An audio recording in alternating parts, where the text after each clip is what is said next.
Hi, this is Randy Finney with Right Side of the Chart, and today is Thursday, May 14th, 2026. It's 1:25 p.m. Eastern Time as I'm starting the video. And what I'm going to do in this one, which I like to do from time to time, is go through some of the recent questions on the comment section below the homepage posts. There's quite a few I want to talk on, and that is the use of leverage ETFs. I also want to talk on, and I shared an update on, somebody asked about strategy. Actually, they asked about the leverage strategy ETF, so I'm going to get to that. Talk a little bit on that and just the markets, since we have a lot of movement in the broad markets. And not to beat a dead horse, but I'm going to continue to talk about you know diversifying, taking trades, waiting for your pitch. When to trade, when not to trade. So I'm going to start out here. If you look on the homepage, comments have gone kind of quiet lately. I think everybody's just watching the semis go up, and if you're in that trade, great. And if you're not in that trade, or if you're short the trade, then not so great unless you're hedged. Like I said today, really it's the equity markets and the semis we need to see break those trend lines. I'll get to that in a second. So let's go back here. Since it's been quiet, 100, 1, 2, 12, we have 17 comments or questions this day.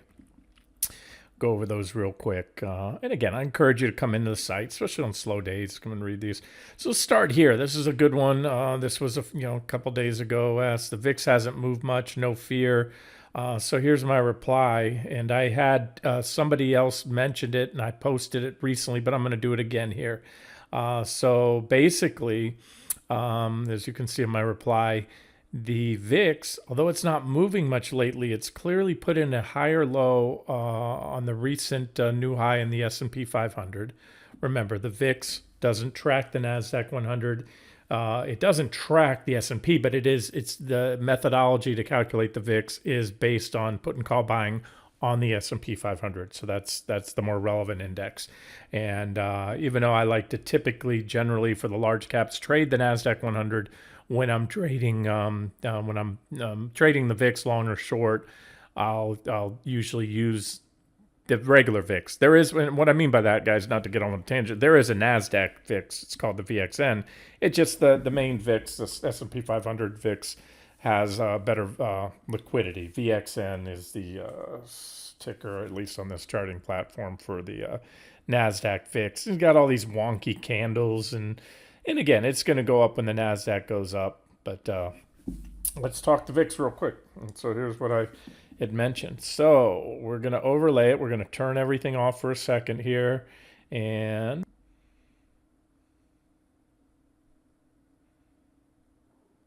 let me just first toggle over and show you the the drop in the market. Then at that point in time, like most instances, QQQ went down more, but you had a peak right there in the beginning of the year, and a bear market that saw the S&P drop 27% all the way into the middle of October. So again, closest thing to a real bear market with cycles and waves. Looks like a nice P5, primary 5 wave, with P3 being the largest. And then QQQ, just for reference, fell. QQQ peaked a hair earlier. You got to grab that high there before the beginning of the year. The S&P pretty much double topped. And you got to grab right on it. And I don't know if you can see. There it is. I caught the top. And just to measure the bottom, 38% bear market. So, all right. Now, let's compare the Mr. VIX to that time period to the stock market. We'll use the S&P 500. I had it overlaid right here. And so the green and red candlesticks are the VIX. This is 2022 right here, that bear market. And so what happened then, you can see I have to turn on my lines to show you that. All right, hopefully you're tracking here. If it's right there's the top in the S&P 500, followed by the bear market. The lines get overlapped, so you really can't see them. I could probably just change the VIX to a line chart, but it doesn't matter. I showed you where the S&P peaked right there in the beginning of 2022, and this is where that bear market ended. So before then, you had a divergent low, And what happened is the VIX normally, when you go back in time and you look at market tops, that was a market top. Till then, that top has since been taken out, but it was the all-time high at the time. The VIX had peaked and put in a divergent low and had been making higher lows and was considerably higher, almost exactly where it is now. So we're going to fast forward to today. Here's today. S&P at new all-time highs. Here's the VIX, and I'll zero in on a daily chart in a second, get a little tighter. But there was the bottom. That was also a divergent low. So nearly an identical posture. And so, again, does it mean that history must repeat? No, history doesn't always repeat, but it often rhymes. And I just wanted to point that out, that the VIX is still well off its low end of the range, which is what you see usually. Here's where the market broke out the new all-time highs right here, right? And the VIX was falling and stayed low. The VIX stayed down at the low end of the range as the market rallied, made new highs. And then at this point, you started getting a shot across the bow. You had a low here in the VIX, right here. I'm going to draw the line down. The stock market kept going up a little bit, made new highs, slightly marginal new high, while the VIX was making a higher low. Exactly like it is now. Let's just toggle over to the one-day chart, put on my lines, and you can see it right here. So just wanted to address it because I have in comments, but not in videos recently. So that was our most recent divergent low. The VIX has started to wake up. We're still well off this low right here. And here we are with the stock market at all-time highs. So the VIX it's sleeping lately, but it's setting up really nice. And in fact, I did cover it very recently with you, showing you we have this bullish falling wedge pattern defined by, you have two lines. You have a downtrend line, and then you have what I call the divergence line right there. And you can see we clearly put in a divergent low, no different from here, divergent low there. And these were, usually 100% plus rallies each time. That last time we had a divergent low, just to measure it for you, up to the high, the VIX went up 160%. So there's that. Take with it what you want. And, VIX here, it broke out, kind of, starts to wake up slowly. And then one day it just, boom. This is going to happen. I can't tell you if it's today, tomorrow, or 3 months from now, but you'll see the VIX wake up like this, most likely when those trend lines break. So we're going to start over the same trend lines I've been talking daily basis, multiple times a day lately. Primary uptrend lines off the March 30th low, the day we hit T2 on QQQ, and boom, it rocket shipped up. And it did so because it took back the 200s, which was very bullish, then the midpoint of the trading range. And at that point, before it even happened, I said, if we take that out, we're probably going to go to new highs. But it's just been rocket burners, engines strapped on. Now, again, we have a super well-defined trend line, overbought conditions, all that good stuff, blah, blah, blah. Just wait for it to break. SPY already broke down, but it's not going to go anywhere without tech, because tech is by far the largest component of the S&P 500 at a weighting of, last time I checked, 33, over 33%. Literally 1/3 of the performance comes from only one of the 11 sectors in the S&P 500. So tech needs to break down. For tech to break down, the semis need to break down. Here's XLK. You can see an identical trend line, really, to QQQ, colored purple. That's the way I have the other ones. And then SOXX. So that's it. So let's tighten that one up a little bit there to come in and catch that recent high. There it is. So nice, clean, well-defined trend lines. Like I said, SPY broke down and is back testing, which just shows you, well, whatever. It's at new highs. Let's not read too much into it. The big one is QQQ and tech. And then, of course, like I said, tech won't break down, or at least not significantly, until the semis break down. And it's such a well-defined uptrend line. And then XSD, as I've covered, is the more diversified of the two semiconductor sector. Well, there's three really, SMH, but that one's kind of blah. These are the two big ones, XSD and SOXX. So that's it, guys. And so if I'm right, there should be the algos, both man and machine alike, see that line. That I guarantee you. I keep saying, it's so well defined a blind man can see it. Now, whether we have a sharp sell-off like I suspect once it happens, Stops will be hit. Stops and longs that are buying the pullbacks to trend lines. Once the trend line's broken, once it's clearly broken, especially with end of day close below, you'll probably see more downside selling. Anything's possible, guys. We can come in, back test it at a higher level, and then do this, put a divergent high. We'll kind of play it by ear, but either way, or not. I don't know. All I can tell you, it'll be a sell signal. You can get short if you're not short already, or if you already shorted on the 60-minute trend line breaks the other day and add to it.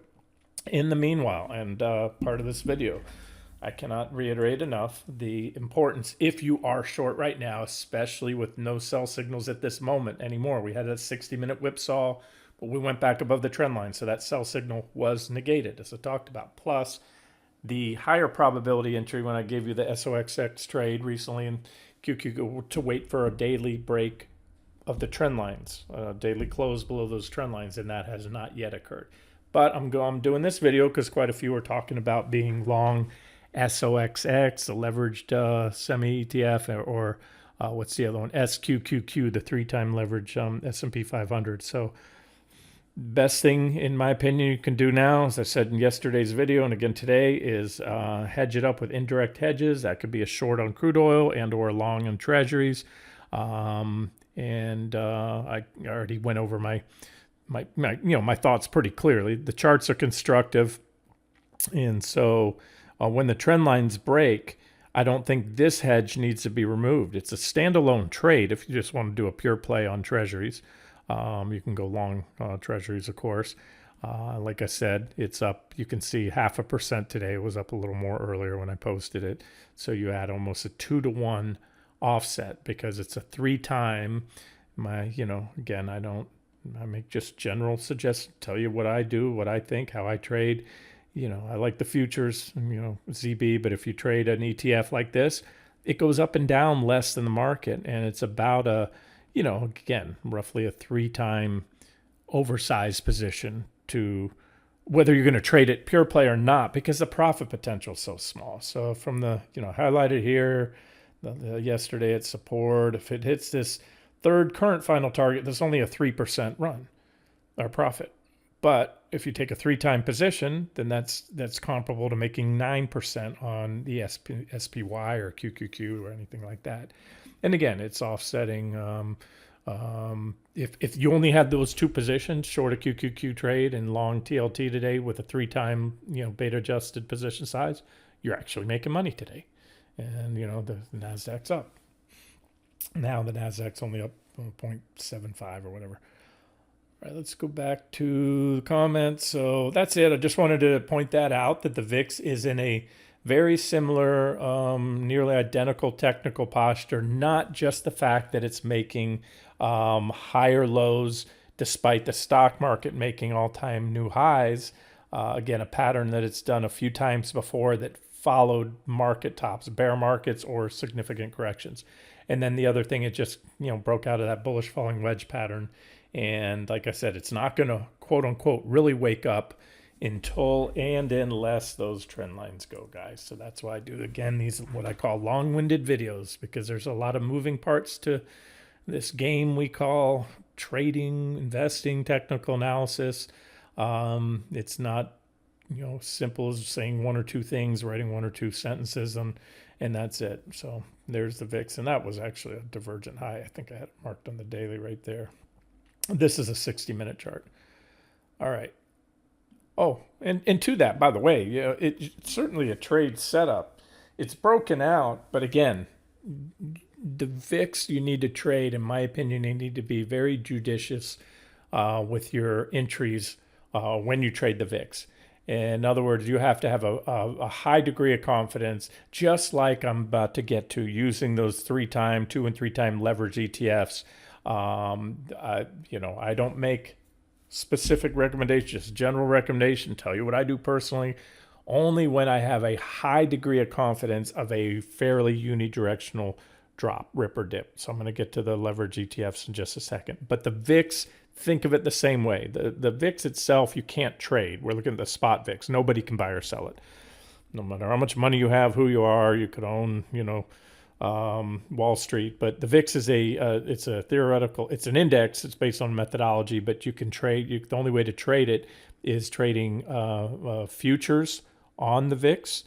You could trade just like stock futures or crude oil or natural gas. You can trade the near month. You can go, the next contract out, and they even have ETFs that'll do that. You can do the near term, midterm futures. There's a lot of them. VIX, VIXY tracks the short-term futures, so the nearest contracts, and you got VIX midterm and all that other stuff.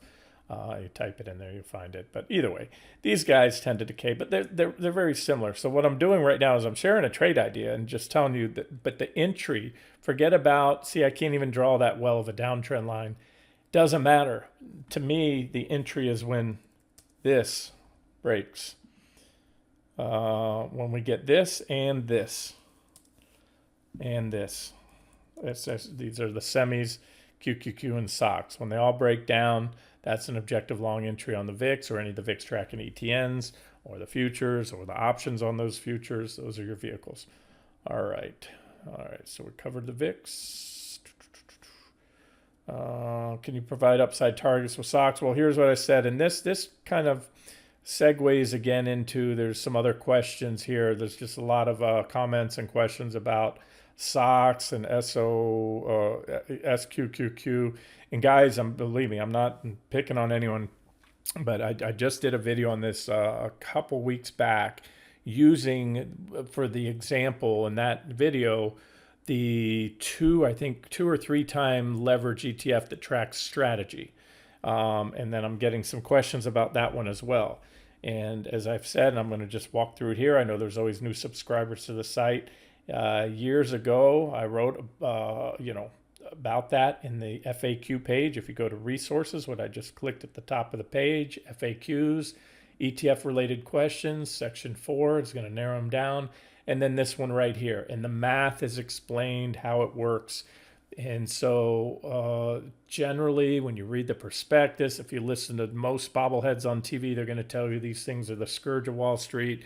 And they do. They get in the wrong time, they're going to wipe you out. Even if you're in a sideways trend, you're going to lose money on them because of the math, which I explain here. But if you get in on a unidirectional rip or dip, in other words, if you've been long SOXL, the 3-time long semi for the last since August 28th, you would have vastly outperformed. You wouldn't have just made 3 times what SOXX made. You would have made more than 3 times. So that same math that works against you when you have a lot of red and green closes works in your favor. But again, just like the VIX, this is related. That's where my tangential brain's going. Just like the VIX, you got to be Johnny on the spot. And if you don't have a high degree of confidence, and unless I see those trend lines taken out, and then not only that, I'll be looking at all the top holdings of the S&P 500, that S&P, the Nasdaq 100, and all the every single stock in the semiconductor ETF, at least SOXX. And I want to see them, the vast majority, breaking well-defined support levels. Then my confidence is high. Then I go back into SOXX, and then same thing with Bitcoin, which I'm going to get to in a second. All right, so check that out, and then you'll understand how the math works and when you want to use those guys for swing trading. Now, again, they were created, the companies will claim that they're for day trading only, and that's really the only time you should be using them if you're a day trader, and if you have those skill sets. If you're in and out and close out by the end of the day, the math doesn't work against you in that case. Okay, moving along, back to that post with 17 comments and questions. A lot of these are just comments. Best to wait. Okay, so there it is, yeah. As I said the other day, best to wait for solid closes below those trend lines before, and because the reply was for targets and SOXX. So, I can give them to you now, but that same distortion, what they call the decay from the leverage, distorts the charts. I've covered this before. This is what SOXX looks like. And I just covered this the other day. Yeah, SOXL. Let's just say, because the semis have been in a big bull market, but they just recently took out their 2022 high. So even someone holding this for all those years would have only just gotten to break even a couple weeks ago. Whereas if you just held a non-leveraged You can see we took out the 2022 highs all the way back in the beginning of 2024, and we're way above there. So this is a great illustration of how. And then the other example, I like to do these in real time. So SOXX bottomed on the 30th, right there, April 30th, the day QQQ hit our second price target. And if I can grab the candle, it'll let me snap to it. There we go. Grab the bottom. So far to the recent high, 73%. And SOXL, this is an example how that leverage works in your favor. Instead of being 210%, it's a whopping 384%. So, and the same thing will happen in reverse when this machine goes starts spinning, going the other way. SOXX, that'll be the time to get into it. These are times that you do not want to be in it, and these are rare. And I wish I could tell you I saw this coming. I definitely saw the bounce coming off the second target hit on QQQ. That was the same day, but I didn't see it going this far or this hard. And again, that doesn't bother me. If it bothered me every time I missed an opportunity in the market, because there's thousands, and I only traded semis, if that was my only trading vehicle, yeah, then that's pretty bad stuff. But plenty of other fish to fry out there, and we'll just catch this one on the next trend, whether it's going long on a pullback, if that's what looks like the right thing to do, or shorting it on the way down once this, if and when this bubble type behavior finally pops. And again, you've got explicit entry points, so it's pretty simple stuff. Okay, let's go to, so on that, yeah, back to that. So when you ask me for SOX, the distortion that I just showed you, the fact that what it does, it changes trend lines and horizontal support and resistance levels over time don't match the comparable levels in the real index. So you're looking at almost like a phantom chart, if you will, if that makes any sense. The levels are, even if you take, divide by 3 or whatever, they're not going to line up well. So these are just rough targets. Here's the trend line, the best I could give you right now. And again, I wouldn't even take a break above this trend line in SOXX unless XSD and SOXX break their trend lines. They're more important, is what I'm trying to tell you from a charting perspective. And I know some people like these charts because that's their vehicle. And, I will tweak and adjust these lines at the time. Once we get a breakout, especially if we do get a reversal of this trade where it's hard down, a lot of red days in a row with very few green days in there, then SOX will shine, and it will also, I'll be able to give you some rough targets. And I always say just correlate them, even if this is your trading vehicle, and let's say you're going for this T4 up here, which would be a, big monster trade. It would be a 300% return. That would take the semis pretty much crashing from here. But if it happens, then what you would do is you'd have your sell limit order set a little bit below there. I always sell a little shy of the resistance level I'm targeting, but then you would align it with SOXX.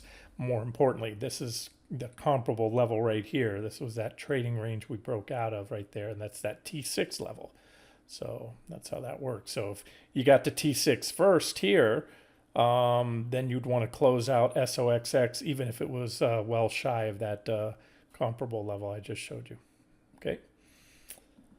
So when the time comes, be it today, tomorrow, or 3 months from now, I will get a chart out to you. But right now, I think it's just, again, it's premature.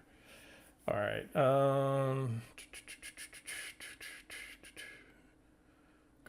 Comments. Always by the dip. Gravity will prevail.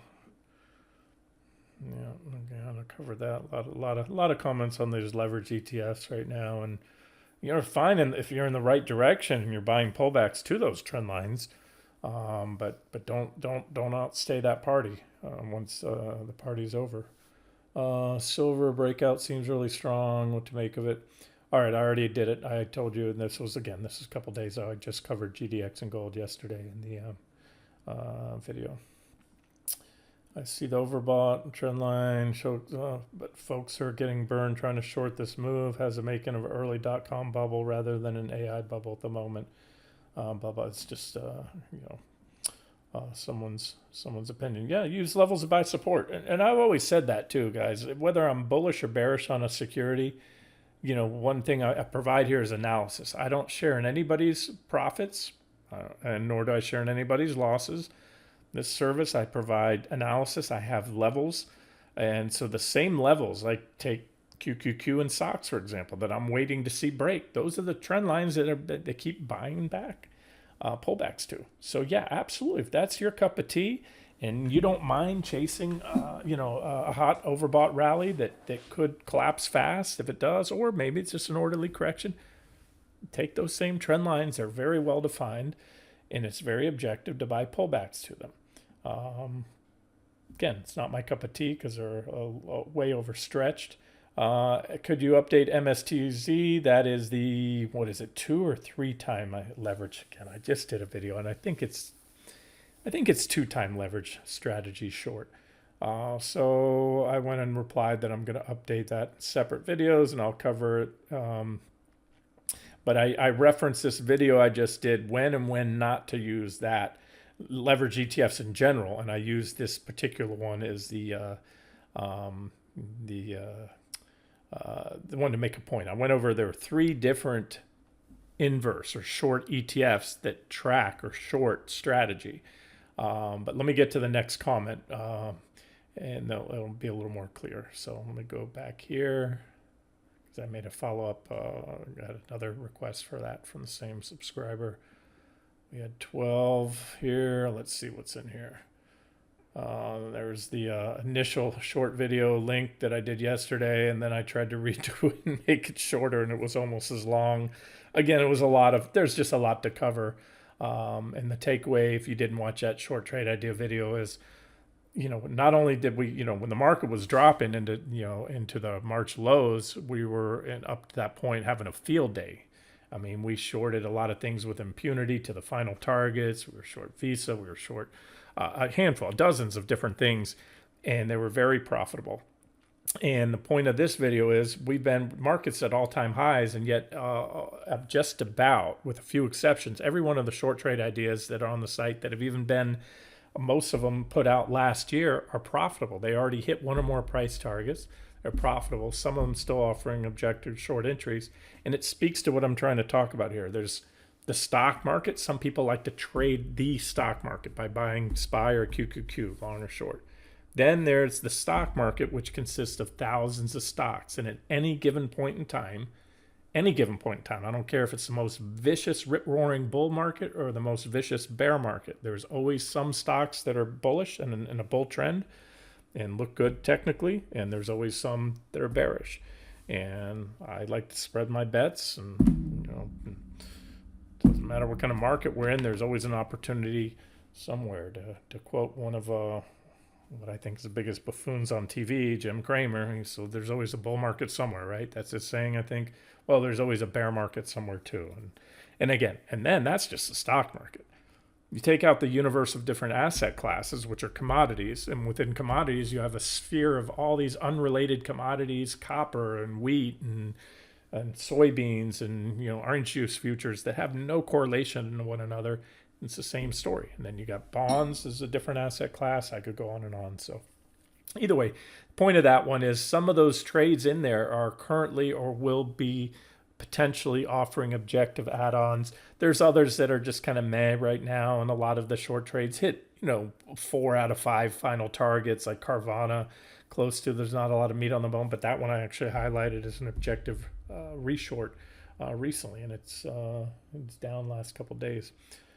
All right, somebody asked my thoughts on the 10-year Japanese bond. It just broke out to all-time highs. Here's my reply for whatever it's worth. Look, I could be very well missing something. I'm far from an expert on the Japanese bond market, nor do I trade it. But, and I mean this, I really struggle to find a way to spin the breakout, not just in the Japanese 10-year, but remember the gilts, the UK gilts, 10-year just broke out to highs, I think, not seen since the 80s. Maybe they're 30-year as well. So what you're seeing, these are, this isn't Argentina we're talking about here. These are G7 countries. These are the biggest economic powerhouses and countries in the world. And the U.S., we're only within spitting distance, as I've covered recently, of our 30-year bond breaking out not just to a new 52-week high, but to a new multi-decade high. That hasn't happened yet. If it does, sooner or later, the market's going to get the memo. There's no positive spin. I would love to meet the guy or gal who's, accredited, economist that can give me a positive spin on higher interest rates for the stock market or the economy. I would love to hear it. Other the one thing I will say is, massive money printing. If the Fed is able to continue to do that, as they have been since 2008, because then that devalues the dollar, so it inflates all assets. You don't just get commodity inflation in the price of eggs and beef, but you get asset price inflation, because if we whack the dollar down by 50% in value, then Apple stock, which is selling, what's Apple at now, whatever the price is, pick any company, $100 stock is theoretically then worth $200 because the dollar went down in half. Same premise why gold goes up when the dollar's falling and goes down when the dollar's rising, because it takes more dollars to buy an ounce of gold when the dollar's falling and fewer dollars when it's going up. Now, I'm of the mindset, and I think others are, the Fed's hands are tied, clearly tied now, because they did this. They were way too excessive and nilly-willy with their easy money policies since 2008, and it's come home to roost in the form of inflation. And every time they've tried, on two separate occasions with 3 back-to-back rate hikes, they got checked by the bond vigilantes. Long-term rates went up instead of down, and so it's going to be so that one little thing there that says, that we could have higher long-term bond rates if the Fed just prints enough money to inflate stocks. But I don't think they could do that. That's my thoughts. So there's my long-winded answer to a simple question about the Japanese 10-year bond. It's not just the Japanese 10-year.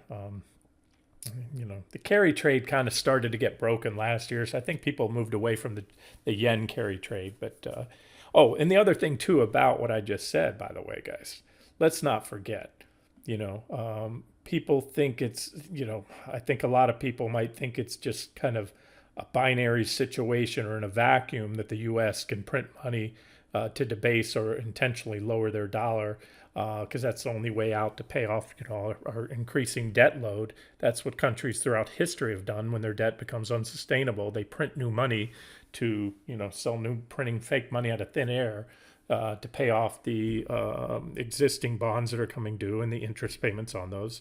That's what they call a technical default, on debt.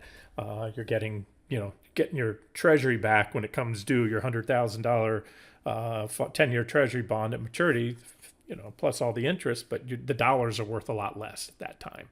So now here's the problem, guys. The U.S. does not exist in a vacuum. Over here we have the ECB, European Central Bank, the Bank of Japan, all the other developed countries, and they're not going to let us do this. Causes their currencies to rise against ours, causing their imports to be a lot more expensive. As you know, U.S. is a net importer, and so and China as well. So it's not that simple. It's really what we call the race to the bottom. It's been happening for quite a while now. So just keep in mind that that's also limits the U.S. from just completely, printing forever or printing more aggressively than if all the other countries held their rates tight and didn't print money, then it would work. But that's not the case. All right, so how to effectively trade this. All right, so many short positions on moves, even long. Here's my reply. Somebody said just wait, or just wait and wait for opportunities. Absolutely. All right, so here's what I said. Success in both trading and investing is a marathon, not a sprint. Traderitis, which is the urge to always be trading, it can be a strong pull for some people. Best to sit back and wait for your pitch when not seeing the type of trade setups that one prefers. What I mean by that is setups I like might not be the setups everybody likes. Hopefully you're finding value in this service. You're taking some of the trade ideas, passing on ones you don't like, that don't fit your risk tolerance, your trading style, your comfort level, your direction of where you think it's going, or whatever. Remember, I post trade ideas and analysis here every day. That's what this service is about. I'm continue to do it on a daily basis, rain or shine. That doesn't mean every single day the opportunities are equal. There are times I get very excited on a sector or the market or a commodity, and boom, there's big money to be made. So remember, I'm going to pump trade ideas and market analysis out every day because that's what you're paying for. But it doesn't mean that you necessarily should be aggressively or fully engaging the market on any given point. And I've stated many times in the past that the bulk of my profits usually come in waves when market conditions or setups in certain sectors or other pockets of the market first set up. You know, wheat's a good example. I covered that earlier today. Been watching that setting up for over a year now, and it's finally starting to make its move, and I think it's in the early stages of that. If it's not, guess what? It's 1 out of 20 different positions that it's either going to work out or not. And if it doesn't work out, hopefully some of the 19 others, for example, are going to offset losses. And then, when I realize the chart's just no longer, I can't make a case to be long anymore, I'll get rid of it. So that's it. And then sometimes in a volatile market, in the stock, whether it's a stock market or a commodity or or any particular sector is conducive to active trading, that's where I'll make a lot of profits too. You guys probably remember the last drop we had leading down, QQQ hit T2, or any of the recent corrections and bear markets in the last few years when the VIX is high. It's like, even back a few months ago, I was printing money. It was day after day. I was sitting there, and I do this all the time, but I need a high VIX, elevated VIX spiking, and I'll sit there and trade the NQs, the NASDAQ 100s, or the RTYs, the Russell 2000 futures. I will trade them up to a dozen times a day, in, out, long, short, bouncing them off. And if you follow me for a while, you'll know that. You'll start to get 5-minute charts and 15-minute charts with very short-term trading ops from me. And I only pass along a small fraction. It's very, very difficult to do that. Like I said, it's the analogy I use. It's like, you want to become, a quarterback and Patrick Mahomes or whoever your favorite quarterback is says, follow me in the game. We're going to go live into the game. Stand behind me. When they hike the ball, follow my every move, mirror my every move. And it's impossible. He's looking around. He's got, that receiver's covered. He's got to look to his right, the other side of the field. He's got 2 more people out there, or he may have to tuck the ball and run. Day trading is so fast. It's in and out. I'll give you the setups when there's time, but that's not really the site's more about swing trading. But I want to let you know this is where when the VIX spikes, volatility goes up. And volatility doesn't just mean, a lot of people equate a rising VIX with a falling stock market. Yes, that is true. But when the VIX is elevated, it goes both ways. The counter trend bounces are huge. Make just as much money during bear markets, or usually nearly as much going long on the counter trend bounces, because you get those massive short covering rallies plus dip buyers that think the worst is over. And, in just a few weeks, you can make more money than you make in 6 months, swing trading in the right conditions. So bottom line, guys, wait for your type of market. And if you're not an active trader, especially day trading, you don't have those skill sets, a high, volatility, a very volatile market will eat you up and spit you out. So just watch, learn, paper trade, whatever. All right, so I went on to say, which I've said recently, expected, positioned correctly, pivoted on the April 30th lows, looking for a bounce on QQQ, but underestimated. So I left a lot of meat on the bone, gave back some of those profits, even taking a couple of short shots on shorting, the SOXX, semis, and QQQ, also picking up plenty of scraps on other non-stock index trades like crude oil, agriculture commodities, select stocks with little to no correlation to the techs and semis. It's another thing I've gone over a lot, but it bears repeating, and I'm going to get to that in another comment here in a second. With Bitcoin, recognize a security. Bitcoin is absolutely nothing to do with the stock market.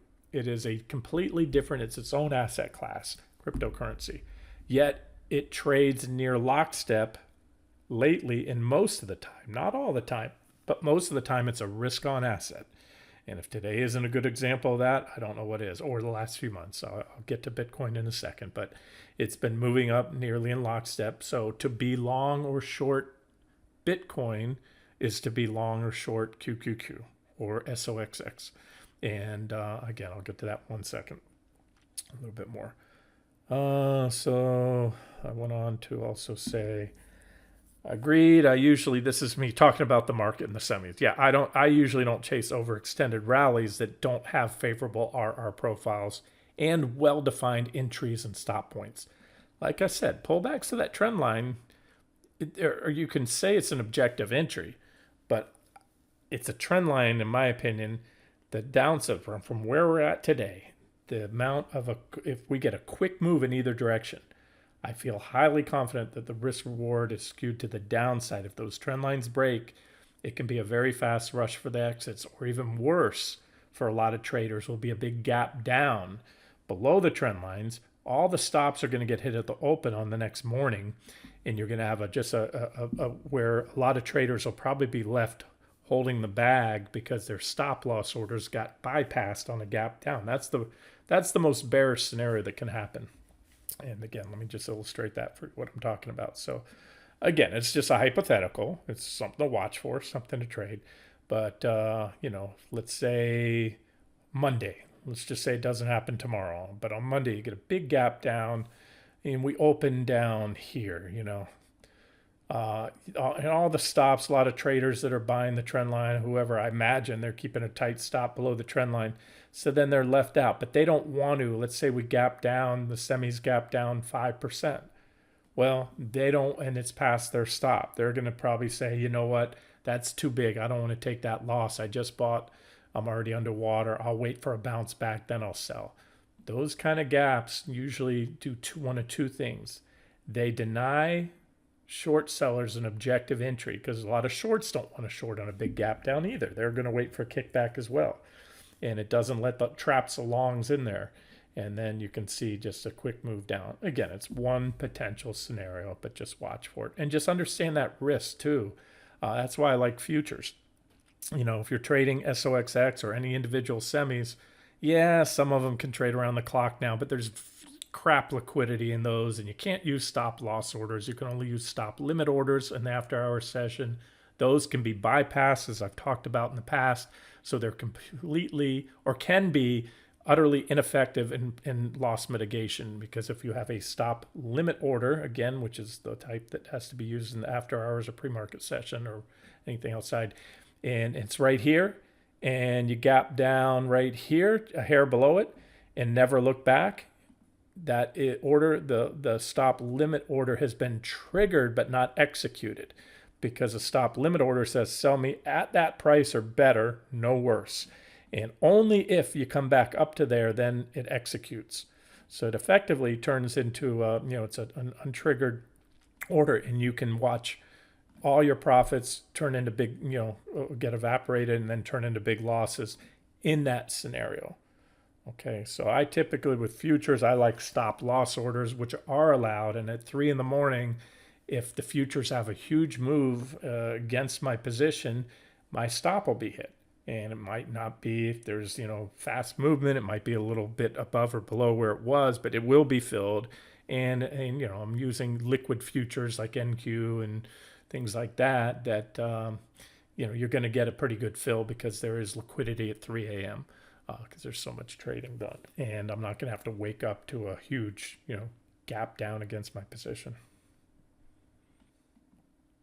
Okay, so just to expand on it, remember, these SPY, QQQ, NQ, SOXX, even though they're diversified, it's an ETF that holds a basket of stocks, they're all highly correlated, birds of a feather flock together, and they're just one single security.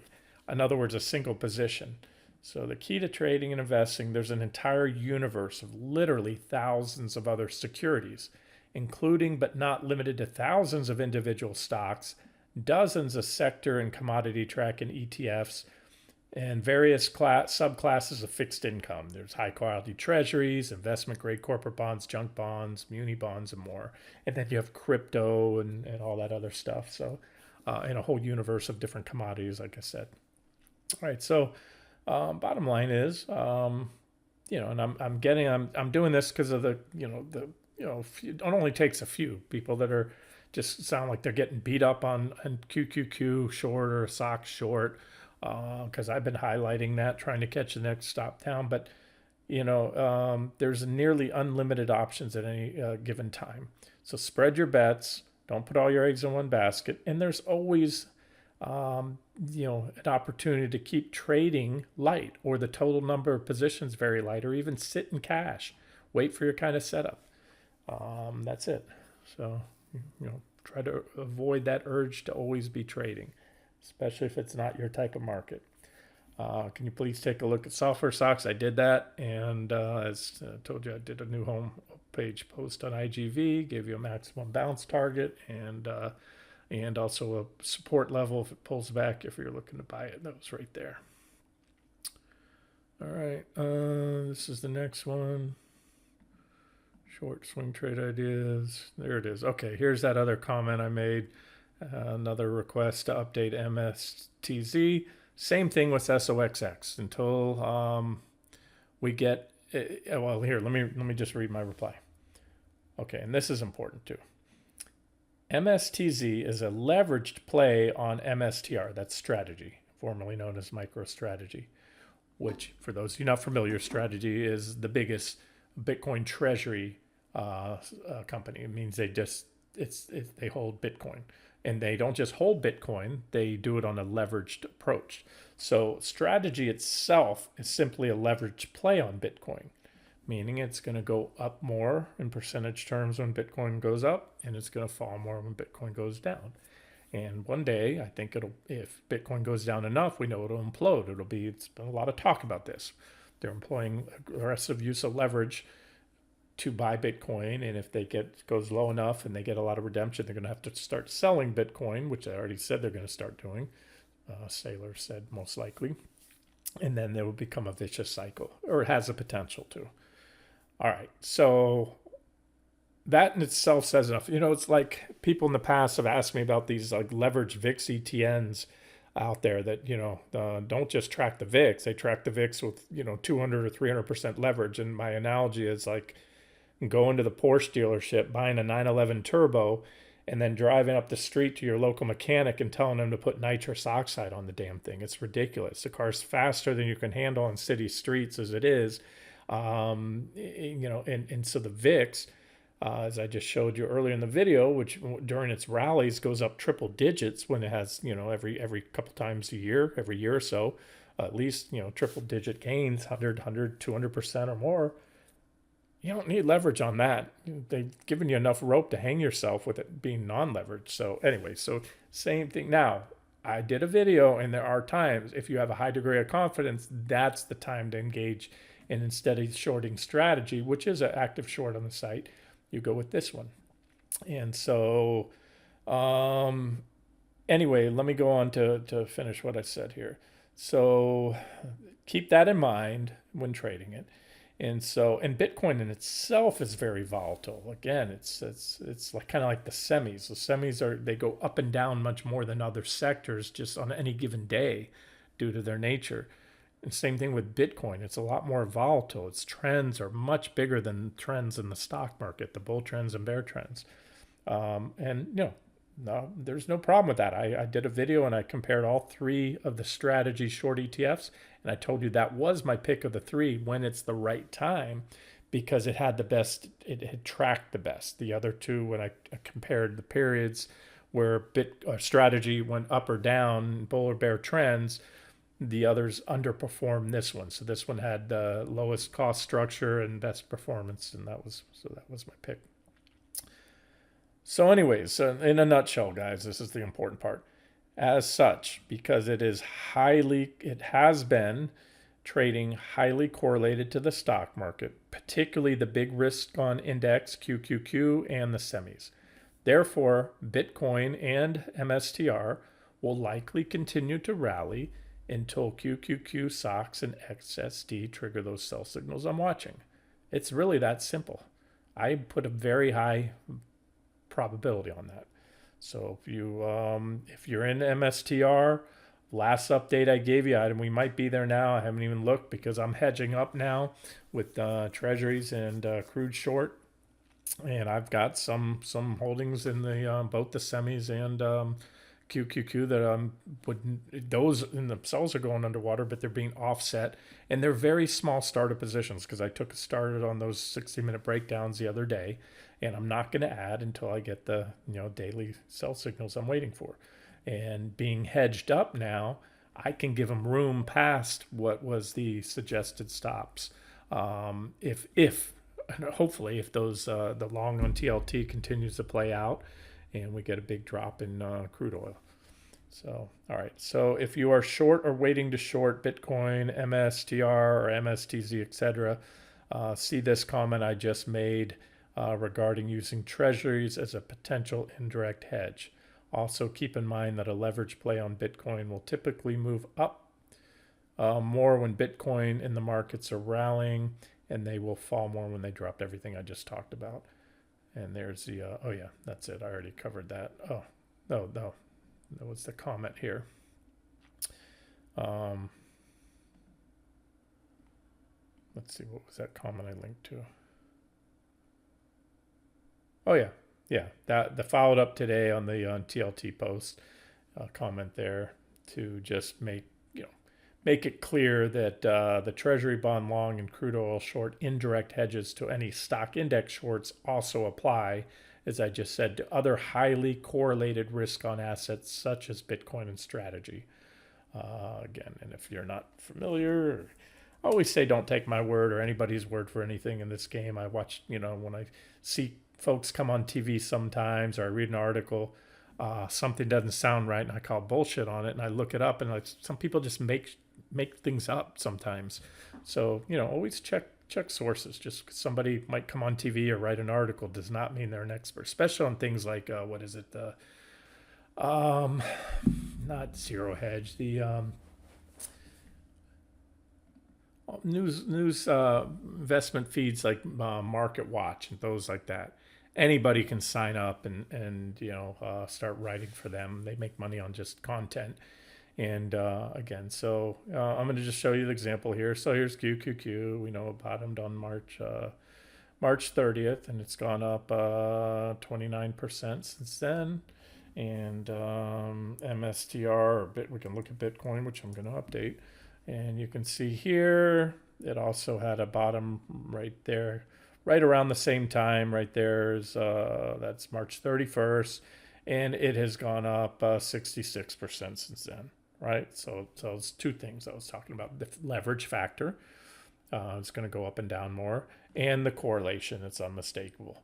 Right, so again, it's not a perfect one-to-one, but it's pretty much when the stock market's dropping, so is Bitcoin and strategy lately, and vice versa. So okay, I think we're almost done because that's where the comments start to get light. Those are the two I just covered.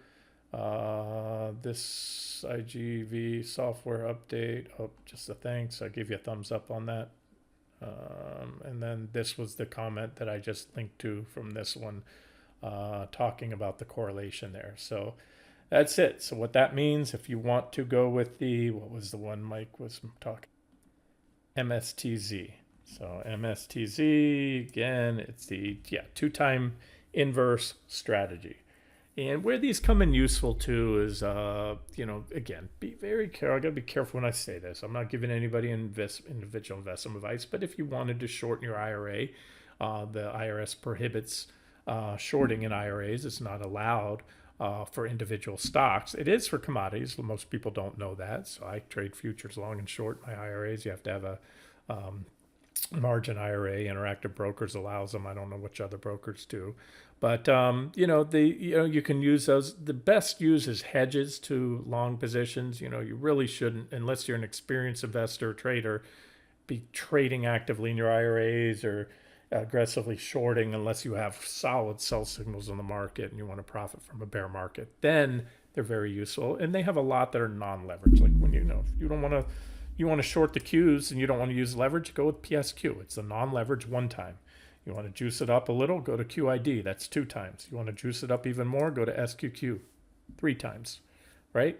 So they've got all these different flavors and varieties there. And just going back to what I was saying about Bitcoin, I'm going to give you a quick update there. There's MSTR, still an active trade with a stop, max stop on close above the 200-day moving average. If you are hedged up, let's say using TLT long or something, and you have enough, you're going to have probably more than 3 times offset moves in MSTR. You might allow a wider stop if that's your thing, or wait for the sell signals to come. But this right here, you've got a nice looking, look at this. See that? Extend that line. This is one of my favorite patterns, as you guys know. Bearish rising wedge. This is your divergence line, i.e. negative divergence. Price is making higher highs with the indicators making equal or lower highs. Uptrend line right there. That's uptrend line 1, uptrend line 2. Nice price support right there at 178, which we just hammered off or bounced off of today. We've been dancing on it for a couple weeks. So when that breaks, you'll have dual levels go. Probably get one hurrah off that trend line, then that breaks and we go down, and I have some pretty aggressive targets, and these targets are, they're thought out. The reason I initially had 3, and then I made that official target, because if T3 is hit, that's going to be a drop in strategy of 76%. If T3 is hit, it's because Bitcoin, if strategy goes down 73% from where it is, it's because Bitcoin's going down. There's no deviating from that. That's just a fact. This is a Bitcoin treasury fund, and they're using leverage. If it drops that much, they're going to be in trouble. They're going to be selling Bitcoin. That then becomes a vicious cycle. They are the biggest holder of Bitcoin. They have a massive amount of Bitcoin in treasury, and now they get fancy and even leveraging up their little Ponzi scheme with preferred shares that are, paying a high dividend on nothing. That's kind of really a Ponzi scheme. They're paying that dividend from money coming in on issuance, and when it goes the other way, my point being that and I'm not saying this trade's going to play out, but if we start to get down here, especially close to T3, you will almost certainly see strategies starting to sell Bitcoin, which then becomes a vicious cycle. As they sell, such a big holder, it pushes prices down because you have more supply on the market, more sellers of it, or a lot of big seller. And then you also have the psychological impact because, Saylor was iron fist, never sell Bitcoin, never sell Bitcoin. He's been saying since forever, and recently he said, we might have to sell some, but it's just so we can, we'll sell it and then we'll buy it back. It's for that new preferred dividend crap they're paying us. I don't know. Part of me just wants just for the fact that what it is, and these shenanigans. So look, guys, right or wrong, but just so you understand, that's why I have such an aggressive target, because I see it hard to imagine if we do get down anywhere close to my third target that strategy isn't selling. And then to wrap it up here, I'm going to go to Bitcoin futures and then spot Bitcoin, the actual crypto. This level right here, I'm looking at BRR. This is your Bitcoin futures. If you want, there's a smaller contract that uses the same price levels. It's called MBT. It just has a smaller multiplier. This is a pretty hefty size contract. Beautiful resistance right there. I've covered this before. 2 reaction lows and a big unusual gap down. We've been testing that level right there. Yes, if we break out, that's nothing but bullish on face value. However, it's a breakout I wouldn't chase. I might even give it a little more room because it will simply extend these existing divergences. What I mean by that is you can see we've been making equal highs here along there. That actually should be brought over. I haven't updated this. Pretty much here's our divergence lines. And it's not that divergences can't get burned through. If you go high enough, then you start to make new highs on the indicators and you no longer have the negative divergence. This charting platform isn't cooperating, but you see what I'm doing. I'm trying to stretch that line out, and that's it. So we could pop it And if it's just marginal, meaning a slight new high and then it fails, you'll still have the negative divergence. And here's a trend line in which to trigger a sell signal. And so there's your update on Bitcoin, and that's why I still like that short. It's still an active short. And again, those are the futures, and then you have the actual crypto BTC right here. I've covered this chart many times recently. Put in a big divergent high there, broke trend, had a bear market, big double-digit drop, I don't know, 70, 80%. Set up with one of my favorites, bullish falling wedge pattern, and complete with positive divergence, breakout, bull market, bull trend, ended with a bearish rising wedge. Sell signal 1 was on that trend line break. Sell signal 2 came on that secondary trend line break. We back tested it for a while, broke down, hit this trend line here, and we bounced back to what's pretty decent resistance. If you look here, you can see I have a resistance level around, give or take, about 81,200. It defines all these lows here. We had some reactions in there. And so that's where we're at. We're at resistance. Remember, we went long Bitcoin recently off those lows. Was it Bitcoin or strategy? Maybe it was strategy. Yeah, that was it. Yeah, we've slayed this one so far with impunity. Short there, 1, 2, 3, a third and final target hit when we got, so we closed that one out for a big profit. Turned around, went long right at the lows there, took it up. I gave you 3 targets, but I decided to cancel 2 and 3 when we hit that top of that first target zone because I expected a pullback. The risk reward wasn't good, and we got it. A pullback that would have stopped just about anybody out anyway. And now recently we shorted. I got in this time a little bit early. That time we nailed it with impunity. This time we were a little, we weren't off the top, but not too far after. And this is it. So there's the current trade, and there's your little wedge, and that's that. Now, this trade most likely isn't going to pan out unless the markets break down and we get off this risk on thing.